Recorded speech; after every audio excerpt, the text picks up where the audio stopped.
చిన్న ఇంజెక్షన్ ద్వారా మోకాలు మరియు నడుము నొప్పులకు దీర్ఘకాలిక పరిష్కారం. డాక్టర్ ప్రకాష్ గుడిపూడి. సంప్రదించండి. Allied pain and pain management centre, Hyderabad. Anganwadi సమస్యలపైన ప్రభుత్వ ఉద్యోగులుగా గుర్తించాలి. కనీస వేతనం మాకు 26,000 ఇవ్వాలి. తెలంగాణతో సమానంగా మాకు వేతనాలు పెంచుతానని చెప్పి ఈరోజు జగన్మోహన్ రెడ్డి 1000 రూపాయలు తెలంగాణ ప్రభుత్వం పైన అదనంగా ఇస్తానని చెప్పి ఈరోజు మాట తప్పిన జగన్మోహన్ రెడ్డి మినీ అంగన్వాడీలు మెయిన్ అంగన్వాడీ చేస్తానన్నాడు. సుప్రీంకోర్టు తీర్పు ప్రకారం గ్రాట్యుటీ ఇస్తానని చెప్పి ఈరోజు కోర్టుకే వెళ్ళమంటున్నాడు. ఇది ఎక్కడ న్యాయము?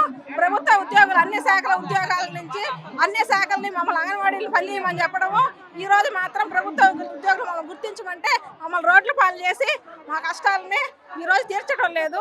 అందువల్ల మేము రోడ్ల మీదకి వచ్చి ధర్నాలు చేస్తున్నాం. అయిన కోరికల కోసం ఈ రోజు రోడ్డు ఎక్కాము. ప్రభుత్వం ఇంతవరకు దిగి రాలేదు. ఇది చాలా బాధాకరమైన విషయము. మా కష్టానికే మేము ప్రతిఫలం అడుగుతున్నాము. అందుకోసమే ఈ రోజు రోడ్డు ఎక్కాము. సమాన పనికి సమాన వేతనం కావాలి. 26,000 ఇవ్వాలి. 26,000 హైకోర్టు గ్రాడ్యుయేట్ అమలు చేయాలి. తెలంగాణ కన్నా అదనంగా 1000 రూపాయలు మీకు ఇస్తానన్న జగనన్న ఈ రోజు దిగి వచ్చి మాకు ఆ కోరికను నెరవేర్చాలని ఈ రోజు రోడ్డు ఎక్కాం. అంగన్వాడీ పోరాటం 19వ రోజుకు చేరింది. ఈరోజు మంత్రి పెద్దిరెడ్డి రామచంద్రారెడ్డికి వినతి పత్రం ఇవ్వడానికి, అట్లే వాళ్ళ ఇంటి దగ్గర ధర్నా చేయడానికి రాష్ట్ర ప్రభుత్వం మాకు అంగన్వాడీ రాష్ట్రం నుంచి పిలుపు వచ్చింది. దానికి సంబంధించి ఈరోజు రావడం జరిగింది.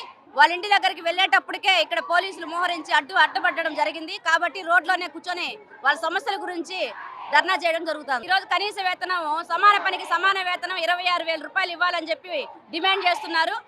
ఇప్పుడుండే ధరలకు అనుగుణంగా 26,000 రూపాయలు ఇచ్చేదాకా ఈ సమ్మెను విరమించమని చెప్పి వాళ్ళు పట్టుబడుతున్నారు. తెలంగాణ కంటే కూడా పాదయాత్రలో చెప్పిన మాట ఏంటంటే జగన్మోహన్ రెడ్డి తెలంగాణ కంటే 1000 రూపాయలు అదనంగా ఇస్తామన్నారు. ఈరోజు తెలంగాణలో 13,500 రూపాయలు ఇస్తున్నారు.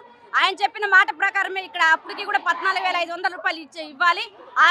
చర్చల పేరుతో 4 దఫాలుగా చర్చలు జరిపారు. కానీ ఆ చర్చలు ఎలాంటి అన్ని చేస్తున్నామంటున్నారు. కానీ వాళ్ళకి గ్రాడ్యుయేటీ, కనీస వేతనం, జీతాల పెంపు మాత్రం వాళ్ళు మాట దాటేస్తున్నారు. ఇది సరైన పద్ధతి కాదని చెప్పి సిఐటిగా డిమాండ్ చేస్తున్నారు. మరిన్ని వీడియోస్ కోసం ఛానల్ ని సబ్స్క్రైబ్ చేయండి. లేటెస్ట్ అప్డేట్స్ కోసం వాట్సాప్ ఛానల్ ని ఫాలో చేయండి. అండ్ లింక్ డిస్క్రిప్షన్ లో ఉంది.